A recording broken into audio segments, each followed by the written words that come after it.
We're going to be doing percent composition by mass. So you're going to notice that we are saying by mass, which would show you the importance of actually being able to calculate mass, because this is the next concept that builds on it. And of course, we are doing it by mass. No, not by atom numbers. So if we go ahead and work on this one, let's say I have a compound that's like this. Let's go, well, we'll go with this one. You're going to notice same procedure.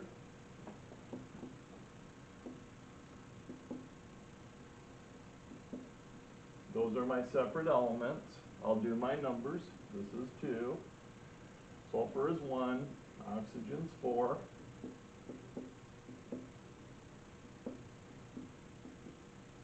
This one is going to be 15.999, 16, 32.066, 32, and rubidium is 85.47. Since it's kind of in the middle, we want to make it a little more accurate because it's a little bit further off and it's in between the 85 and the 86.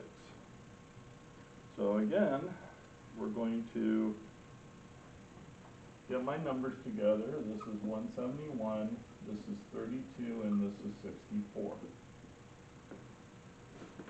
Again, calculators are very useful.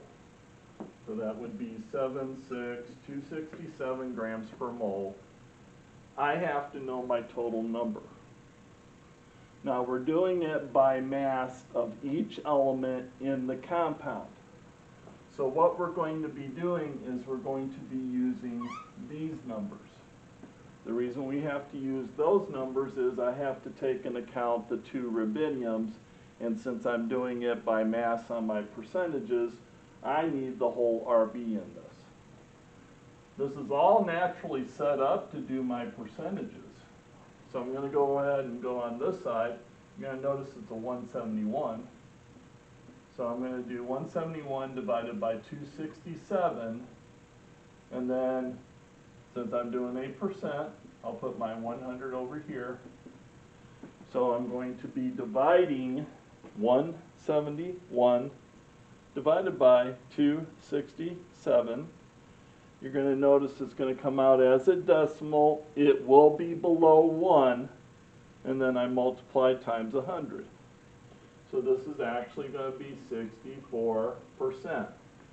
My percentages have to be below 100 because I can't have more than 100% of an entire compound.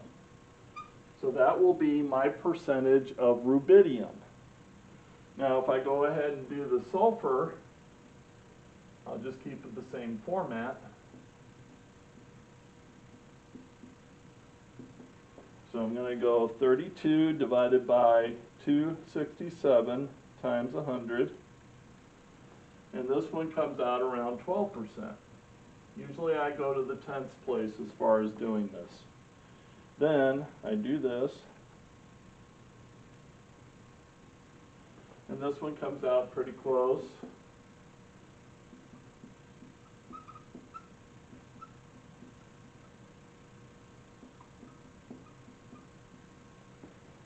Pretty close to 24%. Now if you add up all these numbers, it's 100%. But it will always come out 100% even if you have an incorrect formula. So this isn't really a good indicator of whether it is correct. You got to make sure that your formula is right and your masses will then be correct if you do all the correct procedures. Now let's go ahead and do another one.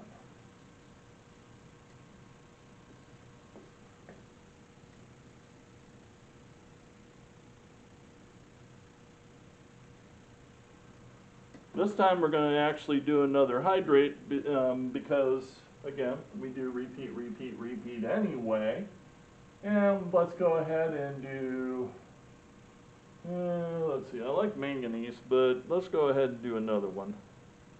Let's go with chromium. So we're going to go Cr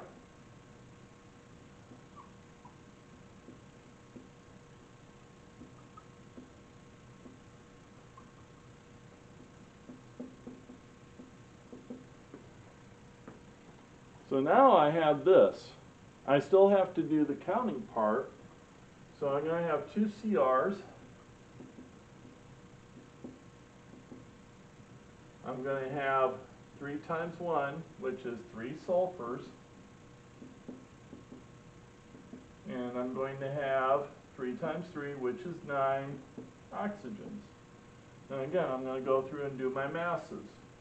Chromium's normally 51.99, which will round to 52. Sulfur is 32.066, which rounds to 32. Oxygen 15.999, which is normally 16. And this will be 104, 96, and 9 times 16 should be 144, but I'll go ahead and check it. Yep, 144. And if I go ahead and I add, you gotta be careful with this. I gotta add my 7 waters. Again, that's added water. 7 times 18.015, which is normally 18. So again, make sure you go through all your steps. And this is 126. Again, useful on the calculator.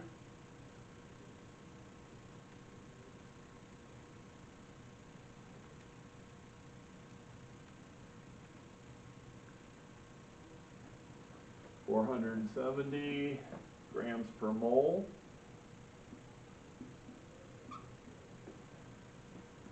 And then you take all of these numbers over here because I want to make sure to take into account all those chromiums, sulfurs, oxygens, and waters. I cannot separate them, and then I can do my percentages.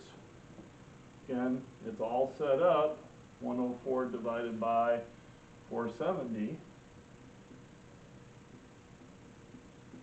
times 100. 96 divided by 470 times 100. 144 divided by 470 times 100. Again, just going through and doing my numbers. 126 divided by 470 times 100. And then I can do all my percentages. Again, these numbers should come out correct. I'll go with my 10th place here.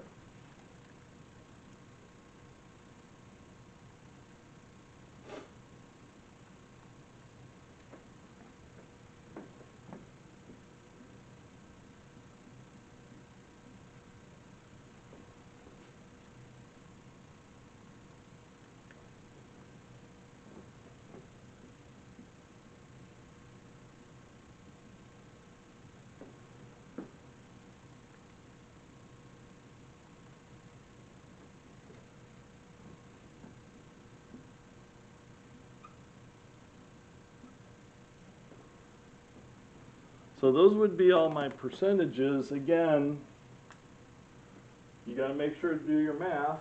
All these percentages have to be below 100%. You add up your percentages, you're going to notice it's going to come out pretty close to 100%. I believe looking at this real quickly, this one will be around 99.9%. Which kind of indicates that I did take everything into account. I will go ahead without making an assumption on what the number's going to be.